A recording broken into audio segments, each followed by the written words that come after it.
So look at the circuit that we have in front of us on our screen. We have this very special circuit based on the arrangement of the components, that is resistors and the capacitors. We have to quantitatively analyze this circuit. So as you can see, we have got this operational amplifier or a difference amplifier with the positive pin and the negative pin, and then it has got the output, which is also a circuit output. We have got an externally applied input signal, that is a voltage signal, and we have resistor R1 and RF, resistor R2, RB and RA. So clearly, if we see, there is a negative feedback via RB to the negative pin of the amplifier, and then one end of RA is connected at this junction or to the other end of RB, and another end of RA is connected to the ground. So if you clearly see this combination, this is a very familiar circuit. We see that this op-amp is biased or configured in a non-inverting amplification mode, where the gain, amplification gain provided by this circuit is 1 plus RB over RA. That's the gain of the non-inverting amplifier. It's simply 1 plus RB over RA. So that's what we want to remember. Now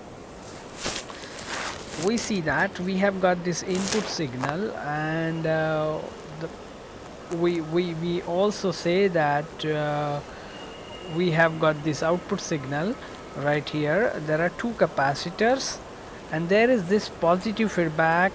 Why positive? Because output is fed back via resistor RF to the positive pin of the amplifier. So the positive feedback is there, a negative feedback is there. So this is quite a special circuit. Now let us say you have an input signal V in that has a peak to peak value of an amplitude or peak amplitude value, and it has got a certain frequency f. Let's say that frequency f is very small than the cutoff frequency offered by the combination of resistors and the capacitors in the circuit. Then we see that if the frequency of the input is very low, let's say DC, we are dealing with the circuit at the DC, the capacitor C1 and C2 has very high impedances, which makes the capacitor C1 and C2 acts as open circuit. So let's say this capacitor is open and C2 is also open.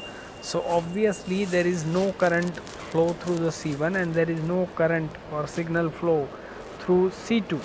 So V in that we have applied here cannot reach to the positive pin of the amplifier, right?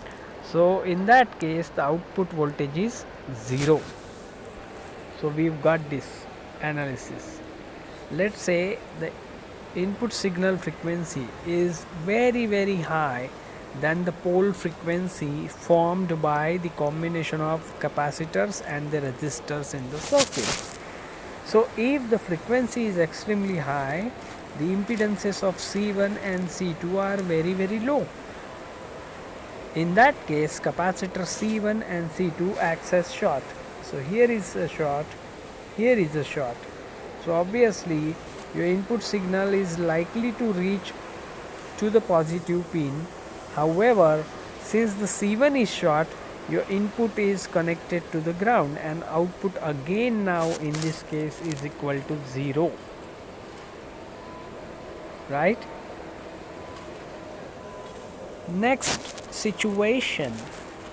So let's say your signal frequency is in between the two cutoff frequencies offered by the combination of resistors and the capacitors in the circuit.